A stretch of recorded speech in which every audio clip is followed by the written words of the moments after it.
Hey, WheelSnipeSelly here. It is Tuesday, January 17th, 2023. We're in the PM session, and you can see that fair value gap I have labeled from the 1040 tweet that ICT had, basically expecting bearish prices as long as there's a market structure shift. So we had one. I just entered a short at the beginning of the fair value gap. So I had my stop right above the swing high and the consequent encroachment, so halfway through that M1 fair value gap. I have the order block noted here. I am trading on the MES, so the micro E-mini, and I'll be showing ICT's trade that he posted that was on the just the normal ES. So you can kind of see the price difference, or like, you know, it's off just by a little bit, but it's pretty accurate. So at this point, I'm just looking for, you know, this to continue to move lower. I'm kind of noting any fair value gaps. I have the order block noted there.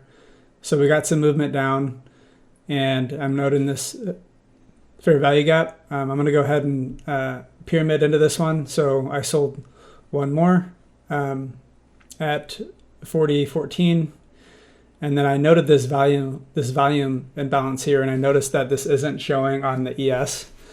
So I went ahead and did a last partial there. You can see that those candle bodies were respecting that that volume imbalance, which is pretty cool to see.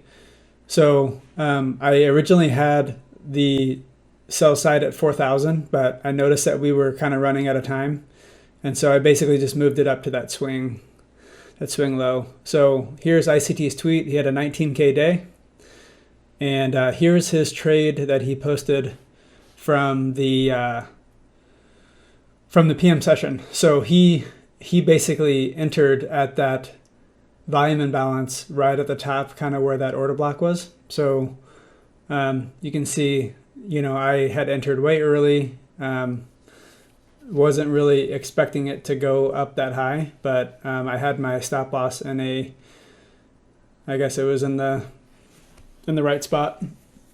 So I think he ended up going 13 or 14 contracts short here. So he had most of his entries, I think before 4016. So yeah, so I ended up adding two partials, which I don't normally do, but I wanted to give that a shot. So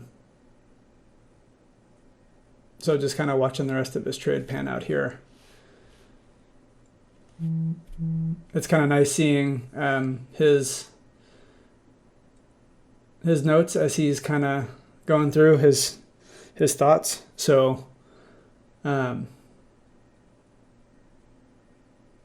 this price action, I was expecting it to be a low resistance liquidity run because it ran up so quick up into the order block, but it actually kind of chopped around all the way down. So overall, I had a pretty good day, and it was kind of neat that I was in two of the trades that he was in, you know, different entries, and was still able to, you know, come out on top with a target profit. So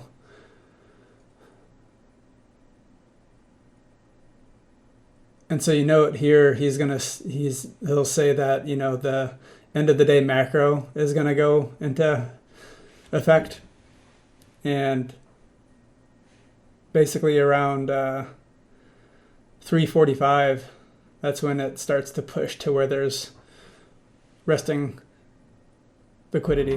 But anyways, thanks for watching.